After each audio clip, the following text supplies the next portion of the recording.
Queridos amigos, seguimos en este cursillo que hemos organizado sobre la Biblia y la aplicación de métodos sobre los textos bíblicos que nos permiten acercarnos con ese sentido de estudio serio, profundo, que se denomina o bien crítica textual o textología.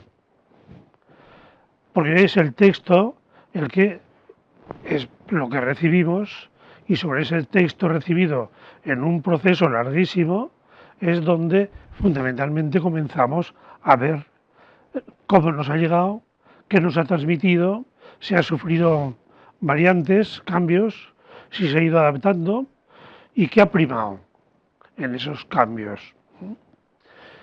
El otro día lo estuvimos viendo en términos generales, hoy lo vamos a aplicar al primer, diríamos, nivel, al primer estadio lingüístico de lo que sería el texto bíblico. El texto bíblico comienza en un mundo muy concreto, un mundo cultural de ese Medio Oriente. Es un texto de una comunidad judía y es un texto también de una lengua que al menos en sus inicios es el hebreo. Entonces, ¿cómo sabemos, cómo podemos llegar a ellos, cómo podemos distinguir los distintos momentos por los que pasa este texto, que es fruto de una comunidad que en su historia ha tenido una historia tremendamente cambiante, tremendamente dura, y que me imagino que el texto pues habrá llevado una vida paralela a la que ha sido la de su comunidad? Bien, si te parece, podemos empezar por el final del texto, por el final de la historia del texto, porque es lo más sencillo. Uno puede comprarse hoy en día una Biblia hebrea. Esta Biblia hebrea es una Biblia que tiene una peculiaridad. Todas las Biblias hebreas impresas y actualmente en el mercado tienen una peculiaridad. Y es que,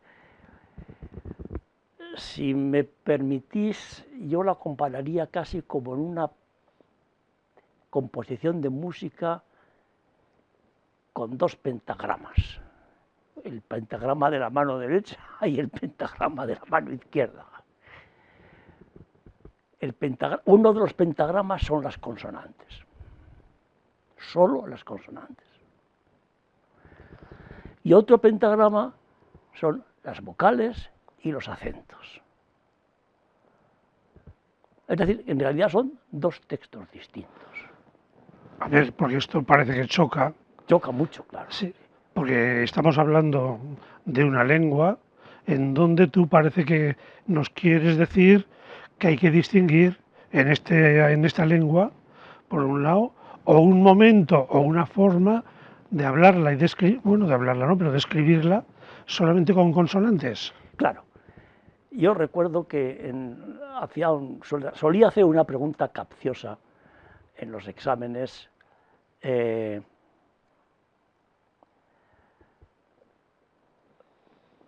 Por ejemplo, del tipo este: ¿la lengua fenicia tiene vocales o no tiene vocales? Entonces, los más inocentes, como acostumbrados a ver los textos fenicios escritos solamente con consonantes, me decían: no, la lengua fenicia no tiene vocales. Digo: mire usted, no hay lengua que no tenga vocales. Otra cosa es que las escriban. Otra cosa es que las escriban. Bien, cuando vemos un texto hebreo, texto bíblico hebreo, observaremos que hay, digamos, un nivel central de la línea donde están las letras, que es lo que nos llamamos letras, y por encima y por debajo hay una serie de puntitos y de rayas y de cosas raras. Bueno, el núcleo central de la línea son solamente las consonantes. Y los puntitos que hay por encima y por debajo son las vocales y los acentos. Dirán: bueno, ¿y esto por qué? Pues ustedes han visto seguramente también, se han visto por un país árabe o simplemente en nuestros kioscos aquí, hoy en día con la mundialización no es fácil ver textos en árabe. Verán que muchos textos en árabe no tienen puntitos por encima y puntitos por debajo, además de las líneas, ¿no? Bueno, estos son también las vocales.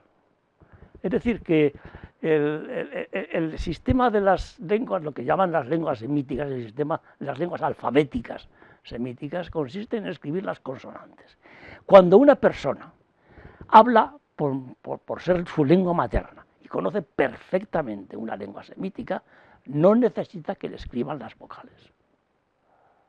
Porque él sabe su lengua y sabe que esta combinación de letras que hay allí solamente puede pronunciarse en el contexto en que estamos, claro, de una determinada manera. Si yo me encuentro, por ejemplo, en una pizarra, una B, una R, una C, una L, una N, y pregunto, ¿esto qué ciudad es? Pues seguramente me contestará todo el mundo que Barcelona. Digo, ¿y cómo lo sabe usted si no están las vocales? Pues porque es obvio. Porque es obvio. El hebreo, como lengua, dejó de hablarse como lengua popular en torno al siglo IV antes de Cristo. Y fue sustituida por el arameo. De manera que en esos 4 siglos y durante muchos siglos más, por ejemplo, Jesús no habló nunca hebreo. No, Jesús habló arameo, que era lo que se hablaba. Bueno, hay que tener en cuenta una cosa, tampoco son lenguas tan distintas.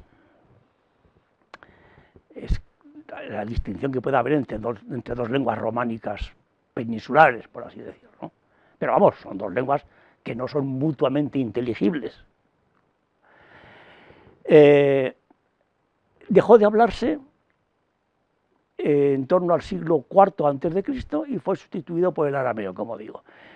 Bueno, solamente los rabinos supieron, en fin, estudiaban el hebreo. Pero la gente normal, incluso los rabinos, cuando iban a comprar tabaco, y perdón por la simpleza, en el estanco no hablaban hebreo, obviamente, porque no hablaba nadie hebreo.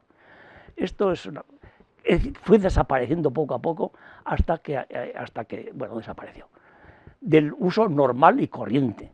Otra cosa es que los documentos de las sinagogas, otra cosa es que los testamentos, otra cosa es que los pactos, que los contratos matrimoniales, que las herencias, todo lo que tuviera una cierta solemnidad se hiciese en hebreo. Para eso estaban los rabinos y los escribas que sabían, cada vez menos, pero sabían hebreo. Pero la gente normal no lo hablaba. Y como la gente no lo hablaba, pues se fue perdiendo. Y como solamente se escribían en los manuscritos y en los rollos, solamente se escribían las consonantes, llegó un momento en que cada uno lo hablaba, ponía las vocales que les parecía bien. Y entonces hubo, en torno al siglo VIII, un movimiento en el mundo después de Cristo, claro. Gracias por la precisión. Un movimiento que dice, vamos a poner aquí un poco de orden. Vamos a fijar el sonido de estas consonantes mediante vocal. Vamos a ver qué vocales hay que poner aquí. Porque si la palabra rey, uno dice Malk, otro dice Melek, otro dice Milk, pues vamos a ver cómo se puede organizar esto. Entonces vamos a poner un sistema que sin tocar, porque eso es intocable, el texto consonántico, esto no hay quien lo toque, pero que ayude a leer. Y entonces se inventó lo que se llama, estos señores que pusieron estos puntitos por arriba, son lo que llaman los masoretas. Los masoretas, se llaman así, lo que le vamos a hacer. O sea, los dueños de la tradición, para decirlo en castellano. Masoreta es el dueño de la tradición, el que conserva la tradición y la puede administrar. Y son los que producen lo que se llama el texto masorético, es decir, el texto con consonantes y vocales, que es lo que actualmente se puede comprar. en los textos. Bueno. Esto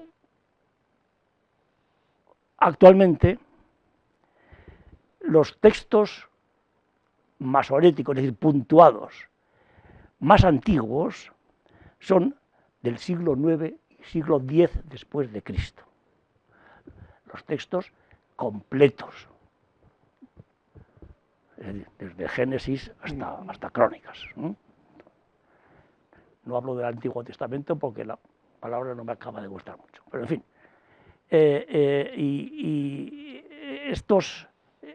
De estos hay solamente 3 códices. Ahora hablamos ya de códices. Estamos hablando del siglo IX, ya los judíos ya han aceptado el códice.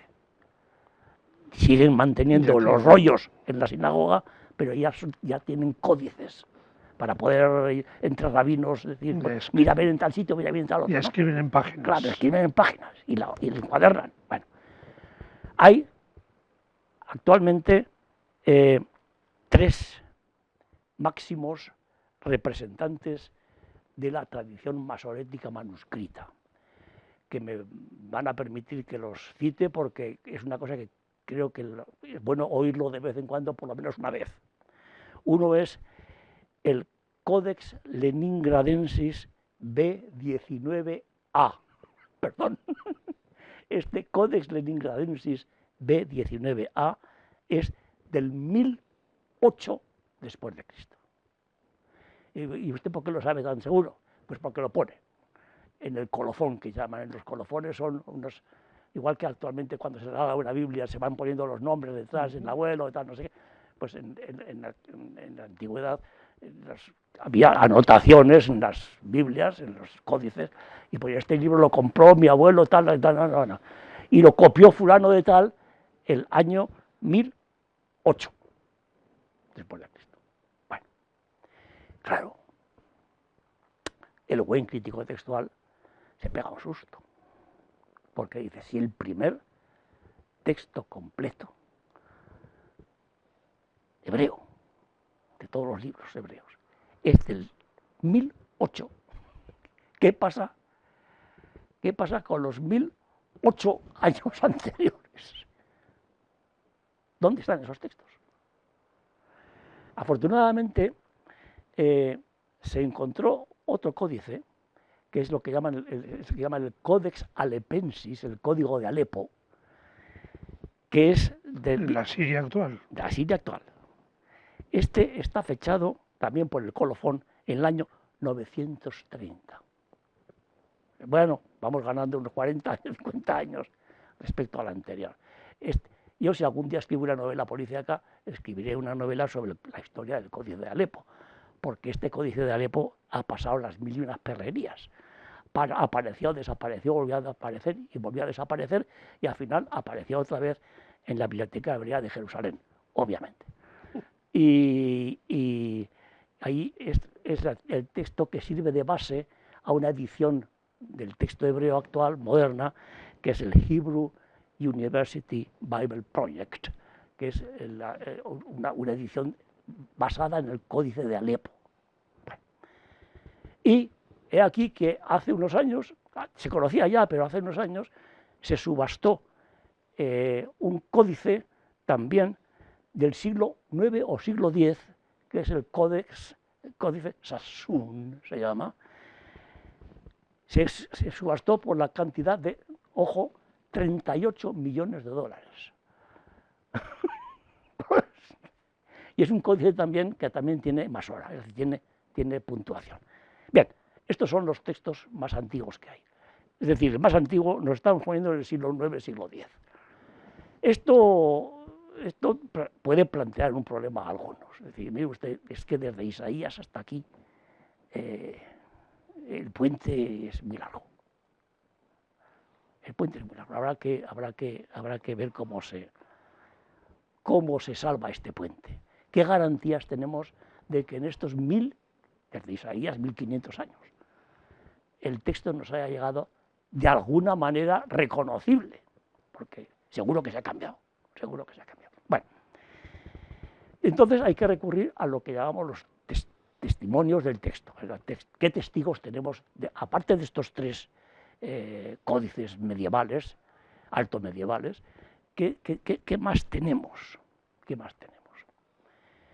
Hay en este enorme arco, hay arquitos más pequeños porque estos tres códices son completos, en principio, faltan unas hojas al principio y faltan unas hojas al final, esto es normal, pero vamos, están completos.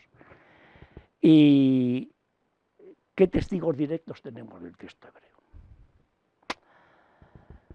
Pues del texto consonántico, es decir, solamente consonantes, sin vocales, es el texto pre-masorético, tenemos sobre todo los textos de Qumran. Qumran, no sé si hace falta extenderse sobre él, pero la mayoría de ustedes ya saben de qué va la cosa. En el desierto de Judá, actual desierto de Judá, se descubrió a partir de los 1948, 50, 50 y tantos, una serie de cuevas en las que se albergaban escondidos en cerámicas, en cántaros, una serie de documentación, una serie de documentos de tipo religioso pertenecientes a una secta que eran los esenios, que había textos allí. Estos textos de Qumran son aproximadamente del siglo II antes de Cristo, más o menos. Desde luego no pueden ser posteriores al año 60-70 después de Cristo, porque fue cuando se cayó todo el tinglao judaico.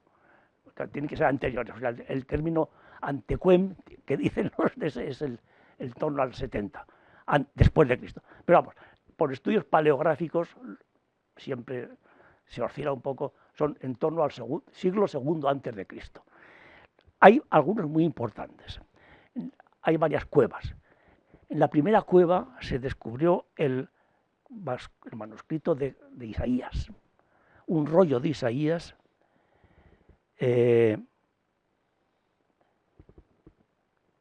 completo,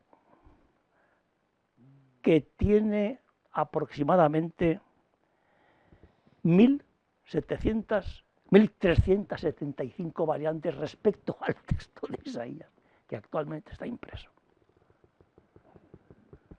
Sin contar con las variaciones puramente ortográficas, porque entonces tendríamos 4.500 variantes. Esto quiere decir que uno no se puede acercar al texto de Isaías como el que se come un helado. Es decir, hay que aquilatar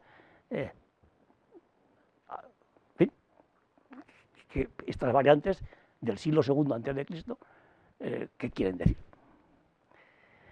Después, hay en la primera cueva de Qumran, cueva número 1, también hay lo que llaman el comentario de Habacuc, otro texto, no Isaías, sino el profeta Habacuc, hay un comentario de Habacuc. Bueno, muy interesante también.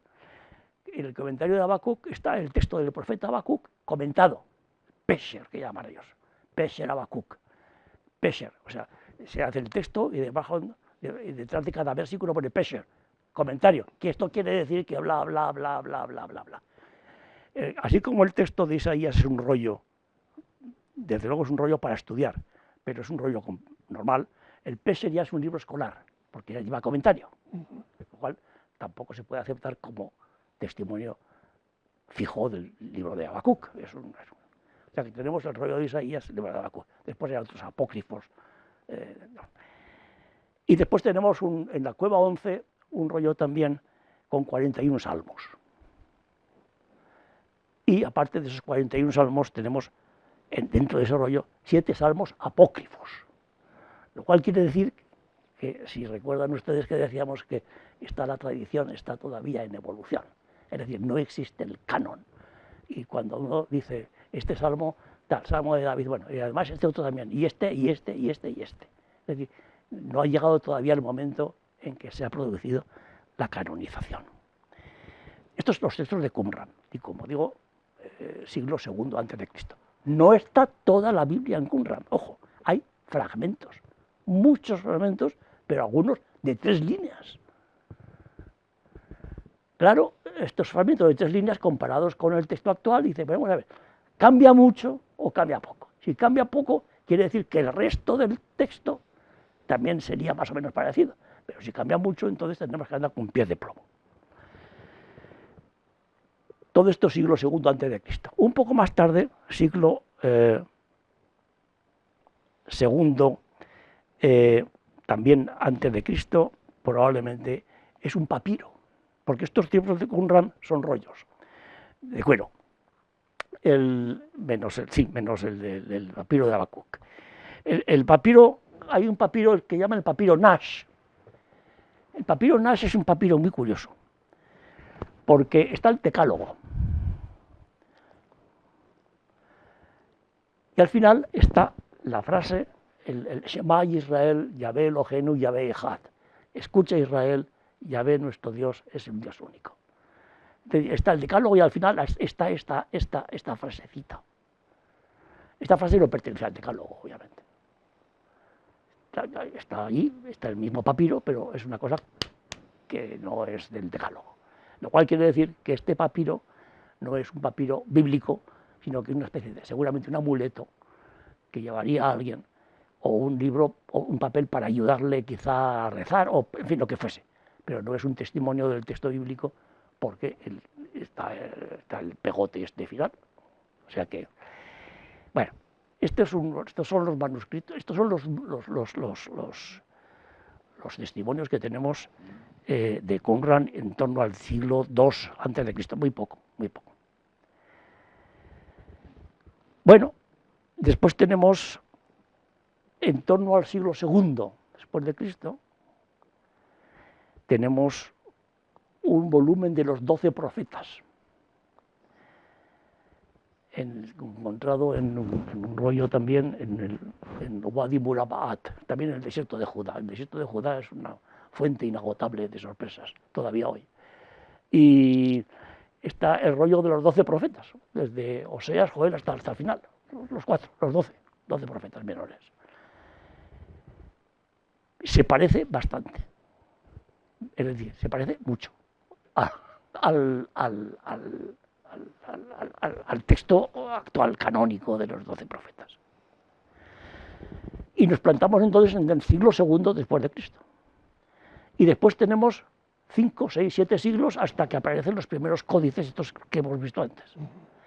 Afortunadamente, en el Cairo había una sinagoga, en la cual sinagoga había lo que se llamaba una genisa. Una genisa es un armario que en las sinagogas se dedicaba para guardar allí los papeles viejos. Y entre esos papeles viejos había de todo tipo, matrimonios, testamentos, escritos en hebreo y algunos textos bíblicos. Esta genisa, estos los guardaban allí porque no se podían tirar a la papelera, porque no se puede tirar un texto bíblico a la papelera. Y entonces lo guardaban allí y de vez en cuando los quemaban. Esto sí que se puede hacer con un texto sagrado, se puede quemar, pero no se puede tirar a la papelera.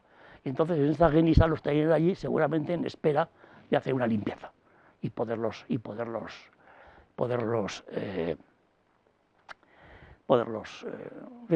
eliminar. En la genisa hay 200.000 fragmentos. Tarea. No todos son bíblicos, afortunadamente. Hay mucho de administración normal de la comunidad judía del Cairo. Pero, entre otras cosas, se descubrió un papiro del siglo V después de Cristo, donde está nada más y nada menos que el texto hebreo del libro de la sabiduría. El libro de la sabiduría solamente se había transmitido en griego. Y si ustedes leen el libro de la sabiduría en la Biblia, pues es un texto que se transmitió en griego. Es un texto judío, pero escrito en griego. Se suponía que era una traducción, pero nunca se había encontrado el original, escrito por un tal Ben Sirach. Y este Ben Sirach apareció en la Genisá del Cairo. Por tanto, mi consejo, cuiden ustedes los papeles viejos porque puede aparecer cualquier cosa. Bueno, esta es la prehistoria de estos grandes códices del siglo IX y siglo X. Es decir, que tenemos no un gran puente, una serie de puntitos, es como cuando pasas un río y vas pisando de piedra en piedra y usted, este paso es un poco largo, no sé si lo voy a conseguir pasar, ¿eh? Me caeré, no me caeré. Esta es la situación que hay del texto hebreo consonántico, porque ahora viene la segunda parte, las vocales. El texto masorético. El texto masorético, muy bien. Sí. ¿Me permites, sí, dime. A modo de anécdota? Sí. Uno de los grandes especialistas en Qumran es Florentino García. Sí, señor.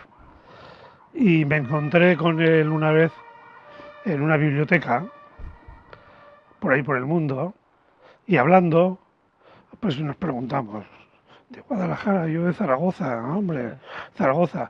Tengo mucha relación yo con Zaragoza. Pasé mi infancia allí, me dijo, fui infante del Pilar. Florentino, sí. Florentino, uno de los grandes especialistas sí. Que hay precisamente en los manuscritos de Qumran. Este estuvo en la Universidad de Groningen, en Holanda. En Holanda. Sí, sí, sí. Y es un especialista en Qumran de primera categoría. Muy agradable, muy agradable. De primera línea, sí, muy majo, sí. Bueno, no sé si interesa la masora, porque la masora es un mundo, o sea, es decir, el mundo de las vocales y consonantes, que es lo que nos facilita la inteligencia del texto. Porque si solamente tuviéramos consonantes, yo alguna vez, nada más el comienzo del Génesis, en el principio creó Dios el cielo y la tierra. Todo esto supone una serie de vocales.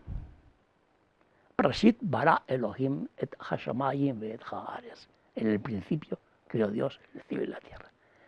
Estas son los que ponen las vocales del siglo X después de Cristo. Pero yo puedo puntuar de otra manera. Y si puntúo de otra manera, no me dice al principio creó Dios el cielo y la tierra, sino al principio de crear Dios el cielo y la tierra, ¡pum! O sea, frase subordinada y después frase principal. La cosa ya cambia porque ya no tenemos la creación ex nihilo, la creación de la nada. Es decir, que la masora es absolutamente básica. Hay quien dice que la masora es fruto de la comprensión teológica del siglo IX y del siglo X. Que es posible que en siglos anteriores otras comprensiones teológicas hubiesen tenido una puntuación vocálica distinta. No creo. Pero el hecho es que es la masora es medieval. Pero claro, con este texto nos estás apuntando la importancia precisamente que tiene de cómo las variaciones en el texto pueden dar lugar a cambios profundos en la comprensión tanto de Dios como del mundo como de nosotros mismos. Claro. De todo el mundo, de casi todo el mundo he sabido, por ejemplo, que la palabra hebrea de Dios es Elohim. Elohim es un plural en hebreo, son los dioses. Es una cosa curiosa. Bueno, esto nos podía llevar también muy lejos, podríamos hacer un seminario de 40 horas sobre este asunto. No lo haremos. Pero esto es puntuación masorética. Porque hay quien dice que esto es una puntuación de masoretas del siglo IX, siglo X, que puntúan de acuerdo con el hebreo de su tiempo, donde esta combinación de consonantes solamente puede ser un plural. Pero es muy probable, o es posible por lo menos, que esta puntuación, esta M final del Elohim, era lo que se llame, es un M enfático. No nos vamos a meter en esto, pero si puntuaría otra, y la huma. En donde ya no tenemos ilahuma, ya no tenemos el plural, sino que lo que tenemos es ilaha, igual que en árabe, más ma. Es decir, que hay que andar con pies de plomo, porque la cosa, parece que es fascinante este mundo. Una vez que te metes, esto es peor que los pistachos. Es te arrastra, porque es que además es un problema, engendra otro, y es, en fin. No sé si hay tiempo para explicar brevísimamente cómo funcionan las clases de más horas. Las clases de más horas son: hay masora marginal y masora final. Masora marginal son las masoras que se escriben al margen del texto, aparte de las vocales. Las masoras son también datos estadísticos. Esto es una cosa tremenda. Esto se ha hecho en el siglo IX sin computadoras. Es decir, las formas raras, que hay miles y decenas de miles de formas raras en el texto hebreo, están todas anotadas al margen, diciendo, y esto aparece además en Ruth 14, y en Éxodo tal, y en Jueces no sé qué, y no sé cuál.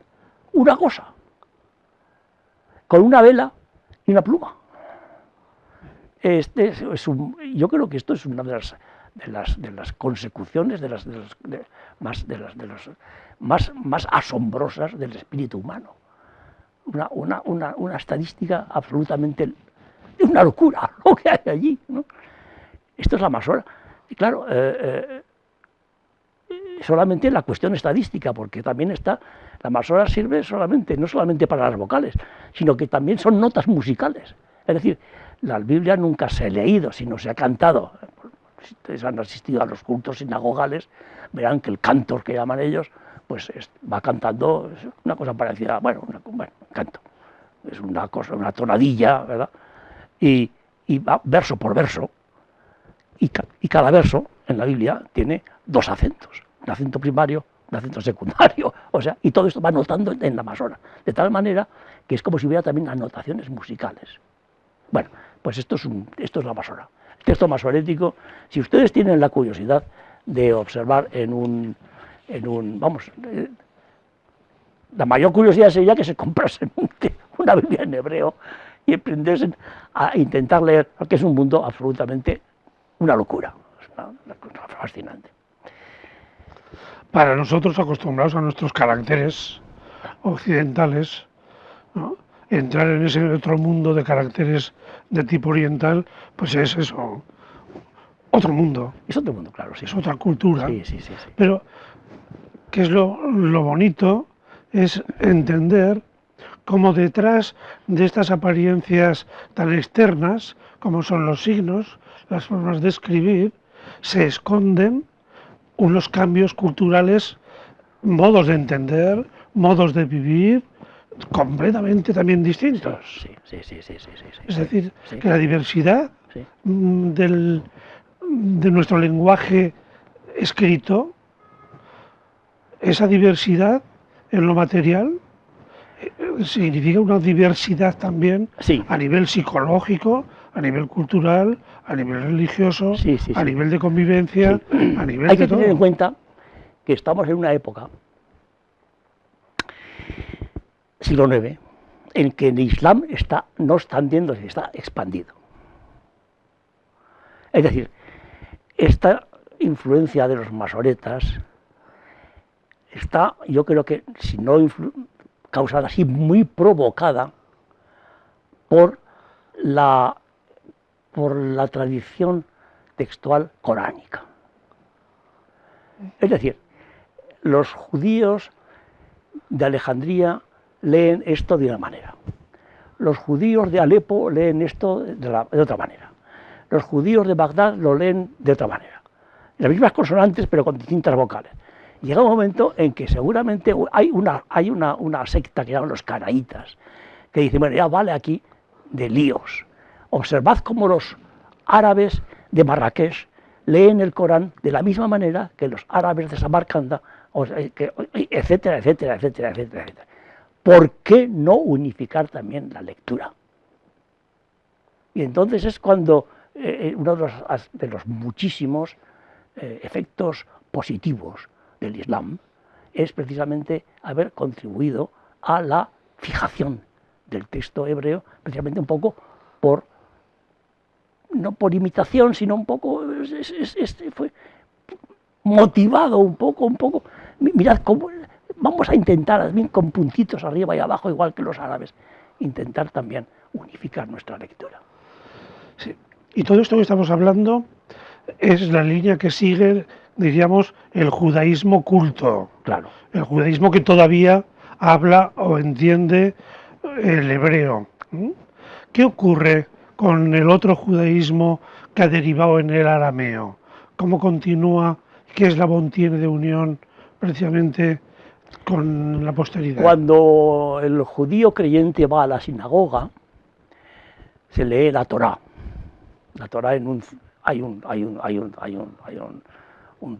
círculo en 3 años y otro en 1 año. Esto en diversas sinagogas se van organizando para leer toda la Torá. Y después de la lectura de 10, 12, 14 versículos, viene una traducción. Se supone que los hebreos no entienden mucho de qué, en hebreo, se lo saben de memoria, porque lo han oído muchas veces, pero no. Entonces hay una cosa que se hace entonces, que es la traducción de esos textos al arameo, para leerlos después de la lectura del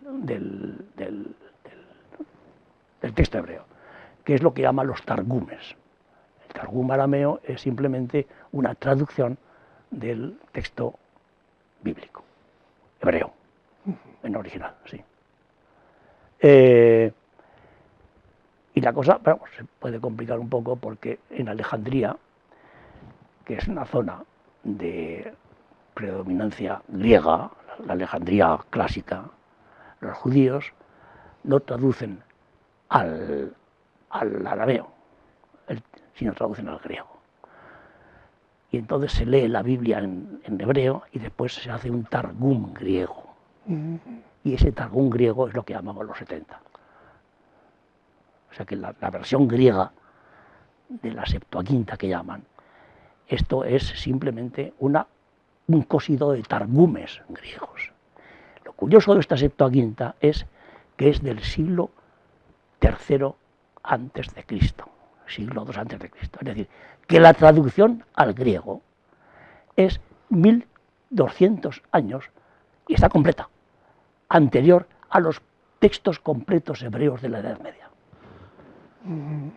Es decir, que el estudio de la Septuaginta, de los targumes griegos alejandrinos, es de enorme importancia para el estudio del texto hebreo, porque nos ayuda a salvar esos saltos tan enormes del tiempo. Tenemos ahí el texto griego.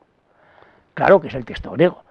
Para entender el texto hebreo hay que retraducirlo al hebreo. Pero vamos, se hace, no hay ningún problema. Sí. O sea que tenemos entonces empalmes con los originales a través de estos documentos, de estos manuscritos. Digamos que la situación no es desesperada. Es difícil, pero no es desesperada. Requiere diligencia, estudio, paciencia, y como en la ciencia, pues todo es cuestión de tenacidad y de inteligencia. Sí, claro, sobre todo tenacidad. Sí.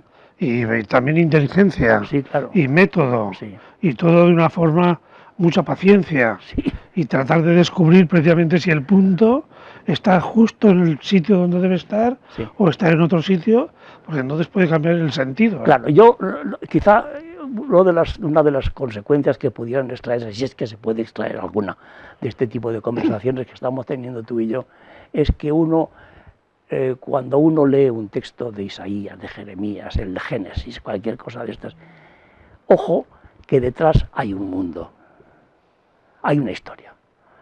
Esto no lo compro yo aquí en la librería tal y me lo llevo a casa y lo tengo debajo del brazo. No.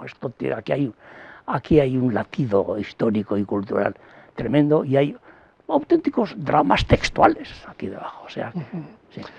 Yo quisiera transmitir a nuestros oyentes y televidentes cómo efectivamente este mundo de la Biblia es efectivamente un mundo enormemente complejo en lo lingüístico, pero en lo arqueológico, en la paleografía, en tantos instrumentos que la ciencia pone de nuestra parte, pero que hay que manejarlos, hay que combinarlos, y es también un trabajo enorme de equipo, de interdisciplinariedad, ¿no?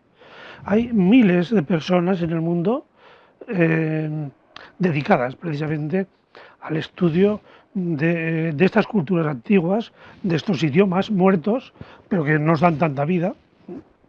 Y, y si hay tanto es porque efectivamente detrás hay un fondo enormemente humano, muy profundo, que nos ha influido, nos sigue influyendo y como pensaban los autores, que pretenden precisamente darnos vida, no solamente conocimientos, sino una vida a nivel cordial, a nivel afectivo y a todos los niveles. Vamos a ir siguiendo estos pasos Pues de la mano de Joaquín San Martín, que nos llevan poco a poco, pero nos va descubriendo esas profundidades de estas grutas en las que nos estamos metiendo ahí en la antigüedad. la espeleología. Espeleología. Sí. Joaquín, muchísimas A gracias ti. y hasta la próxima semana. Muchas gracias, Tei.